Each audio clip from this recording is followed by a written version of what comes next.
Salam Malaysia Madani, berita pagi bersama saya Vimala Kasturi Virasami. Saudara yang di-Pertuan Agong bertitah, Istana Negara tidak akan terlibat dalam sebarang percaturan politik.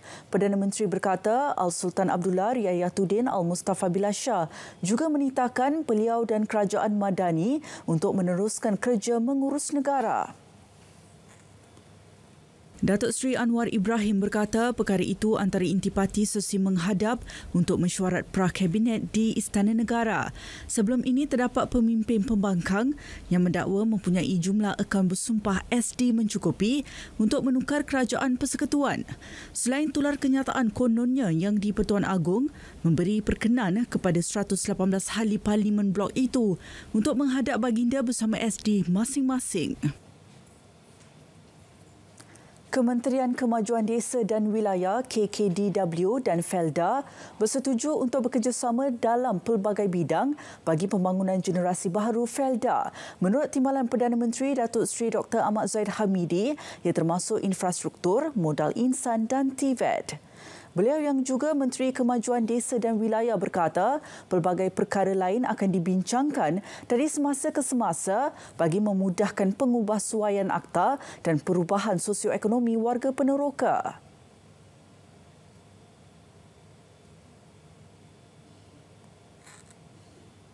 Kami bekerja secara smart partnership, satu perkongsian pintar di mana kami telah bersetuju antaranya untuk mengendalikan kursus yang dikendalikan oleh Felda, kursus TVET yang bersesuaian dengan kehendak pasaran yang baru. Begitu juga untuk menaikkan taraf dan pembaikan infrastruktur umpamanya.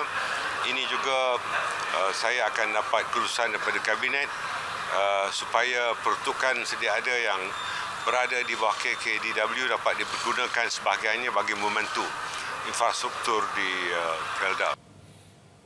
Beliau ditemui media selepas menghadiri mesyuarat koordinasi KKDW dan Felda di Ibu Negara.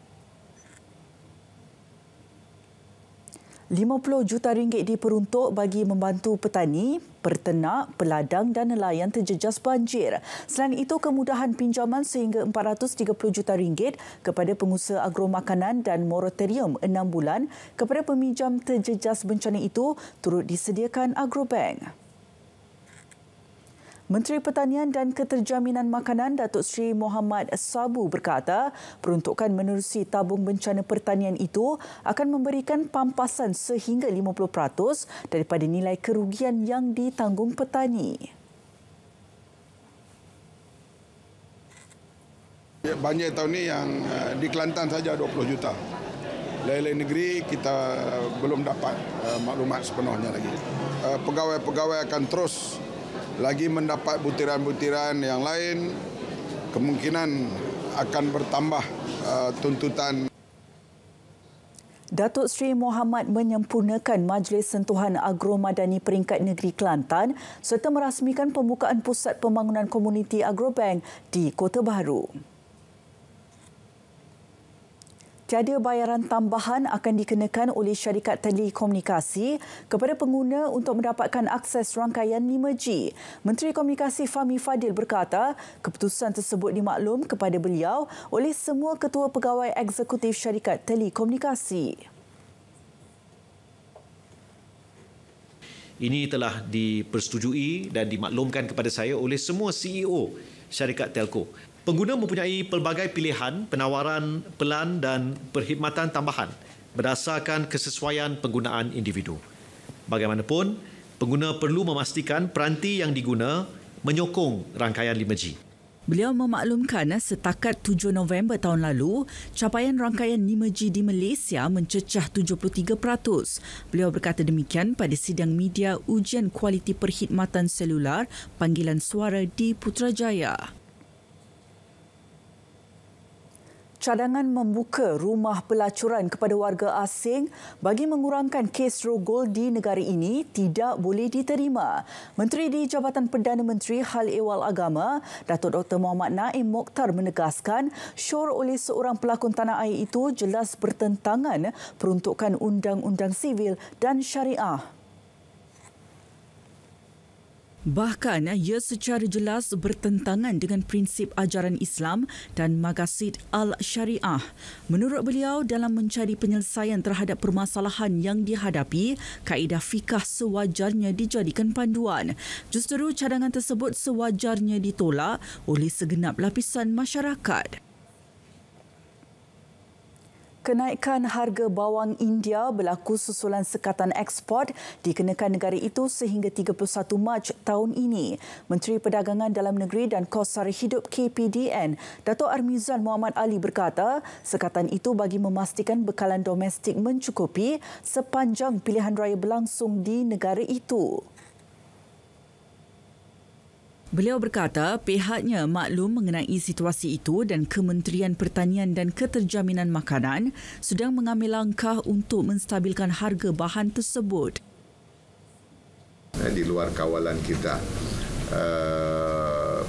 ini isu apabila kita sistem sedia ada kalau kita terlalu bergantung kepada barang daripada luar. Jadi polisi kerajaan tertentu kita tidak dapat untuk mengawal polisi tersebut. Dan saya sahkan di sini berdasarkan laporan pemantauan di peringkat KPDN, tanggungjawab kita adalah penguasaan dan pemantauan. Beliau berkata demikian selepas mengadakan lawatan meninjau persiapan pelaksanaan secara rintis sistem kawalan diesel bersubsidi 2.0. Kementerian Pertahanan menggariskan 5 fokus utama tahun ini bagi memperkasa hala tuju Angkatan Tentera Malaysia. Menterinya Datuk Seri Muhammad Khalid Nordin berkata yang merangkumi pemantapan sistem pertahanan, mengemaskini perancangan bagi menepani cabaran lebih kompleks serta menjaga kebajikan dan pembangunan kapasiti anggota. Beliau berkata fokus pertama memastikan sistem pertahanan dalam keadaan bersedia dengan meneruskan proses pemodenan, kelengkapan dan aset ketenteraan. Kementerian juga merancang strategi pertahanan yang lebih ampuh bagi berhadapan dengan cabaran semakin kompleks. Ketangkasan, kesigapan dan kecekatan anggota kita harus sentiasa dibina melalui latihan dan rejim pembinaan kapasiti yang mantap dan berterusan. Namun, pada masa yang sama, ketumbukan pertahanan kita mesti diperkukuh dengan pelbagai teknologi moden dan terkini. Menurut beliau, dasar sedia ada perlu diperkasa dengan memberi pemikiran dan fokus baharu bagi menghadapi pelbagai ancaman dalaman dan luar.